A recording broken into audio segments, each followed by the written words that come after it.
이번에는 정치 현장으로 여러분을 모셔가도록 하겠습니다. 손학규 바른미래당 대표와 정의당 이정미 대표가 국회에서 닷새째 선거제도 개혁을 요구하면서 단식 농성을 하고 있습니다. 이해찬 민주당 대표, 김성태 자유한국당 원내대표가 손학규 대표, 이정미 대표를 찾아갔습니다. 어떤 이야기들을 나눴을까요?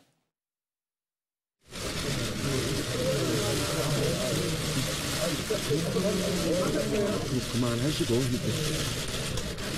아니, 그만하기는 뭘 그만해요. 건강을 굉장히 걱정들 많이 하시더라고요, 저한테 와가지고. 난 건강해요. 네? 난 건강하니까 오래 끓이시라고. 오래 끓이다가 죽을 때쯤 돼서. 서로 대화를 해서 선거법 개정을 하면 될 거 아닙니까? 해야지. 그런 걸 봐야지. 네? 단식 풀으세요. 왜 단식을 해요, 왜? 아니, 김대중 대통령은 왜 단식을 했고, 김영삼 대통령은 왜 단식을 했어요? 아니, 뭐가 돼야지 풀지. 이제 시작하면 되잖아요.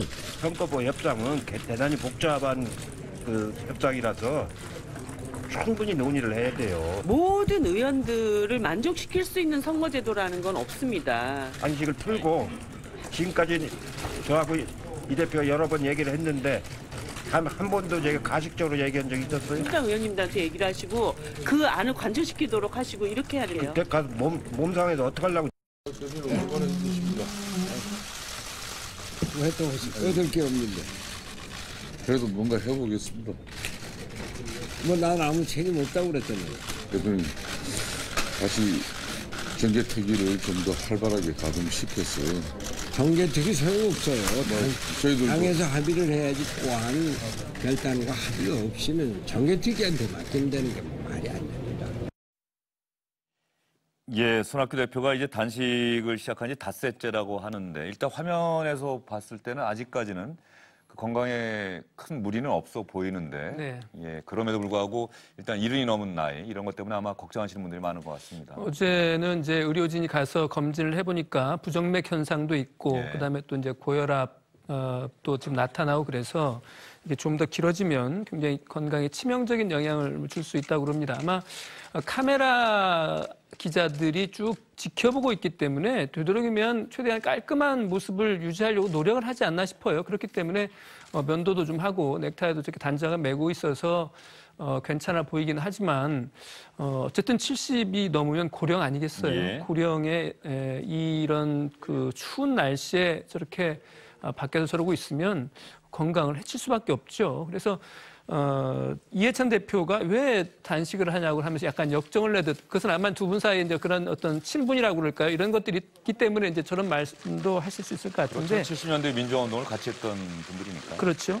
근데 저는 아마 그 손학규 대표의 단식을 바라보는 어떤 정치인의 표정, 어떻게 보면 또 국민들이라도 있을 수 있다고 봅니다만 그게 저는 김성태 대표의 표정이 단적으로 보여주는 게 아닌가 싶어요. 왠지 좀 미안한 느낌? 예. 뭔가 좀 뭘 우리가 잘 못해서 저 점잖은 분이 저렇게 고생을 하시는군 하는 그런 미안한 느낌을 좀 갖고 있는 게 아닌가 싶어요. 그러면 손학규 대표와 이정미 대표 연동형 비례대표제 도입을 촉구하면서 단식 농성에 돌입했다는 것은 많은 분들이 알고 계시는데 이 두 분의 단식 농성과 관련해서 저희가 역대 정치인들의 단식 투쟁에 대해서도 한번 여러분께 보여드렸습니다만 박지원 민주평화당 의원이 SNS에 올렸던 글을 좀 보고 나서 이야기를 이어가 보도록 하겠습니다. 손학규, 그는 웃지만 독한 사람입니다. 쇼를 내도 진심으로 합니다. 그가 단식을 한다면 그 식탐에 어울리진 않지만 그 독함과 어떻게 배합될까를 생각합니다. 손학규는 이번에는 죽어야 합니다. 이정미 대표와 정의당의 민주당에 대한 배신감을 저는 이해합니다. 이정미 대표는 살아야 합니다. 민주당에서 보상하셔야 합니다. 이정미 파이팅. 박지원 의원이 손학규 대표를 향해서 이번에는 죽어야 합니다. 이게 무슨 뜻입니까? 그 뒤에 약간 생략된 부분이 있는데요. 김정은 위원장이 서울을 방문하면은 이 이슈가 확 죽을 거 아니냐. 그러니까 정치적으로 죽고 김정은이 와가지고 한반도 평화가 이렇게 나가는 게 이제 크게 봐서 좋다. 뭐 이런 이야기를 했더라고요. 예. 사실 인터넷상에서 이제 그런 뭐 우스개 내지 조롱 섞인 이야기들이 있었거든요. 손학규 대표가 지금까지 좀 큰 결정을 할 때마다 아주 큰 또 다른 이슈들이 터져가지고 그게 묻히는 경우들이 많았다. 지금 안 그래도 이제 이른바 손학규의 법칙이다 뭐 이런 네, 얘기도 그러니까 정치권에서 우스갯소리 회자되기도 지금 하죠. 이제 뭐 김정은 위원장 방남이 임박했다 이런 소식이 나온 지 며칠 됐으니까 바로 들어오면 이거 어떻게 되냐 이게 있었는데 저는 일단 좀 부적절하지 않나 싶어요. 저렇게 했던 게. 그리고 뭐 이정미 대표는 살라고 했던 거는 박지원 의원이 지금 자기의 포지셔닝을 민주평화당의 의원이라기보다 범여권? 비자유한국당의 어떤 뭐 세력화의 핵심에 있는 컨설턴트 쪽 정도로 자리매김을 하고 계신 것 같은데 이번 일로는 좀 인심을 많이 잃으실 것 같네요. 예. 저는 사실 뭐 그 죽어야 된다라는 말보다도 쇼를 해도 진심으로 한다는 말이 정말 마음에 안 드는 게요. 제가 단식을 해봤잖아요. 이맘때쯤에. 예. 제가 옛날에 한나라당에 있으면서 한나라당이 한미 FTA 강행 통과하지 말자고 제가 단식을 열흘간 했어요. 근데 연세보다도 정말 추울 때 단식하는 게 어렵거든요. 지금 오늘 닷새인데 아마 내일 모레쯤 한 일주일 넘어갈 때는 굉장히 힘들 겁니다. 그런데 거기다 대고 박지원 의원이 꼭 SNS에 그런 얘기를 올려야 되는지 저는 이해를 못 하겠고요. 그리고 저는 좀 갑갑해요. 왜냐하면 이 선거제도라는 게 개헌에 준하는 사안인데 이게 야4당이 안을 만들어가지고 예산안에 연계했으면 모르겠는데 야3당이 안을 만들어서 예산안에 연결했거든요. 그러니까 전술적 오류를 지금 대표들이 지금 단식하는 걸로 해결하려고 그러니까 너무 힘든 거예요. 그래서 저는 지금 두 당에서 그 민주당하고 자유한국당에서 몇 가지라도 안 자체는 다 합의할 수 없겠지만 예를 들면 국회의원 정수 문제를 어떻게 할 건지 한두 가지라도 좀 합의를 해서 그런 합의를 전제로 해서 논의를 다시 시작하자.